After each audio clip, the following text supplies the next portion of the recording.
Il y a 2 ans, le 7 janvier, vos amis étaient massacrés lors de la conférence de rédaction de Charlie Hebdo. Vous avez été un des premiers sur les lieux. Entre cette date et aujourd'hui, il y a eu l'effondrement et votre difficile reconstruction. Et pour en parler, vous publiez L'instinct de vie au Cherche Midi. Alors vous dites bien dans ce livre qu'à chaque anniversaire, il a fallu, lors une semaine, 1 mois, 6 mois, 1 an, 2 ans de l'attentat, reparler, que c'est à chaque fois une douleur terrible. Pourquoi avoir voulu mettre des mots là-dessus? Parce que il fallait, c'est probablement un livre catharsique, comme ça a été fait par le dessinateur Luz peu de temps après les attentats. Et en fait, ce qui m'est apparu avec le temps, c'est que je confrontais ce qui m'arrivait avec mon analyse de médecin urgentiste et avec les théories qu'on nous avait données sur le psychotraumatisme, etc. Il y a des choses qui me sont parues très importantes pour se reconstruire. Et ce que j'ai voulu, c'est d'un coup le mettre sur le papier. Ça m'a demandé beaucoup de temps, de manière à aider les gens qui sont victimes en général de psychotraumatisme. Oui, on est à cheval entre le témoignage, mais aussi la méthode que vous êtes appliquée. Oui, c'est ça. Je ne suis pas expert en psychotraumatisme. J'ai juste, avec le temps, avec tout ce qui s'est passé, analysé à la fois ce que l'on me disait et comment c'était vécu et confronté à la réalité à la fois de mon métier et à la fois de ce que je ressentais personnellement avec la confrontation avec les différentes personnes qui étaient victimes de deuil comme moi. Alors justement, personnellement, comment vous avez fait coexister et qu'est-ce qui domine aujourd'hui entre le sentiment d'être survivant et d'avoir la chance d'être en vie et la culpabilité de ne pas avoir été là au moment de l'attentat et de ne pas être mort avec vos camarades? La culpabilité est inhérente à tout psychotraumatisme. Hein. C'est les fameuses personnes qui posent des si et si j'avais été là et si j'avais pris l'avion et l'avion s'est écrasé. Ou ce qu'on a vu avec la cellule d'urgence médico-psychologique du SAMU de Paris, chez les victimes du 13 novembre, beaucoup qui devaient aller au café, au restaurant n'y sont pas allés, ceux qui devaient aller au Bataclan n'y sont pas allés, etc. Donc ce syndrome de culpabilité, c'est quelque chose qui est inhérent au psychotraumatisme et qu'il faut combattre. Et le meilleur combat qu'on puisse avoir, c'est le principe de réalité. Et je me suis attaché à la réalité, c'est-à-dire qu'en fait, de dire que j'ai échappé à la mort, très vite, c'est très long. C'est 6 mois, 1 an, c'est un sentiment qu'il faut oublier parce que la réalité est là, j'étais pas présent et je suis vivant et ça c'est une chance. On oublie ça grâce à quoi? Grâce au travail qu'on fait avec le psychiatre, oui. Grâce aux médicaments, grâce aux amis, grâce à la solitude. Est-ce que chacun est un morceau du puzzle? Alors, chacun est un morceau du puzzle et chaque personne qui est victime d'un psychotraumatisme va construire avec différents dosages de ce puzzle. À mon sens, il n'y a pas de recette fixe. Il y a des bases qu'il faut avoir. Je suis convaincu que l'aide du psychiatre, du psychologue, du psychothérapeute est absolument essentielle et capitale. Le soutien des amis, mais il faut que les amis comprennent que, par exemple, de croire que l'oubli va se réaliser dans un drame de psychotraumatisme, c'est impossible. On n'oubliera jamais.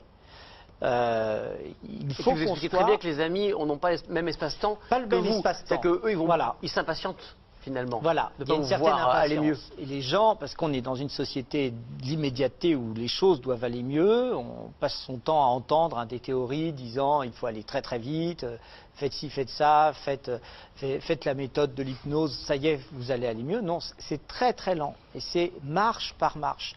Et chacune de ces marches, c'est une alchimie complexe entre la relation des amis, de la famille, entre la relation que l'on peut avoir avec le sport, le yoga, par exemple, et se construire progressivement. Et c'est quelque chose qui est très très long. Mais on s'en sort. On s'en sort juste sans oublier. Vous parlez du sport, du yoga, des psychiatres, mais au milieu, il y a aussi des faux amis. Il y a l'alcool, par exemple. L'alcool est un faux ami, voilà, l'alcool est un faux ami. Peu de temps après ce que je dis dans le livre, je suis un peu tombé dans l'alcool et c'est un faux ami qui empêche la cicatrisation au niveau cérébral. Il faut quand même le savoir, c'est-à-dire que c'est le premier anxiolytique, mais c'est un mauvais anxiolytique.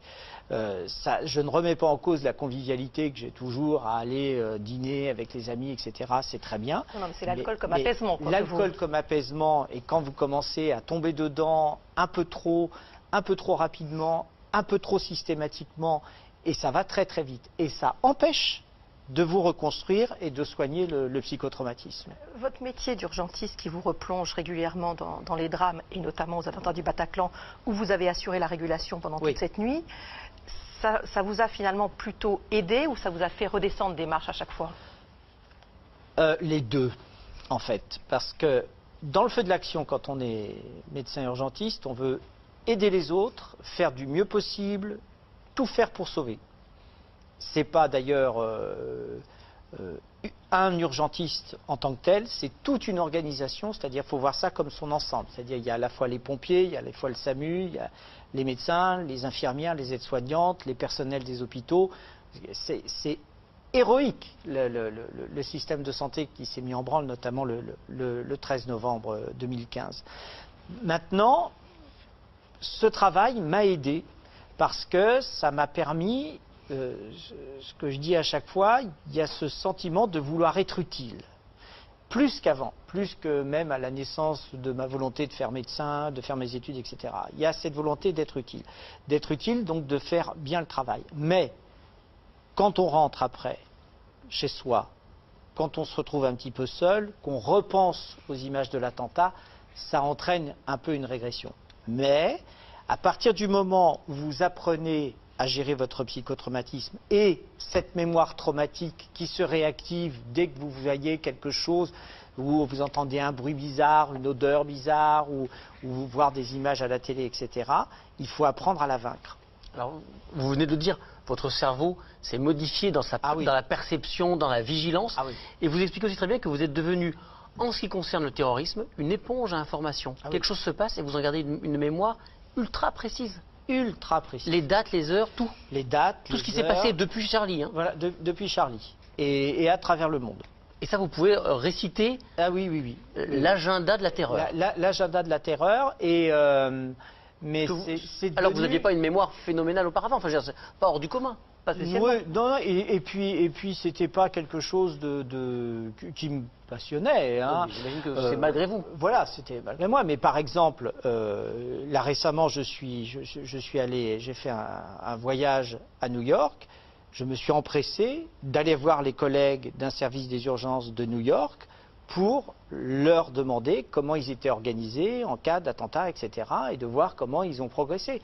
Lorsqu'il y a eu les rencontres sur les victimes de terrorisme à Paris, j'ai beaucoup parlé avec les responsables des secours israéliens pour confronter les idées. Et je n'ai de cesse que d'apporter mon travail et l'analyse à améliorer les secours en cas d'attentat. Et il y a encore du travail. Merci beaucoup. C'est un très très beau livre, franchement, qui m'a beaucoup touché.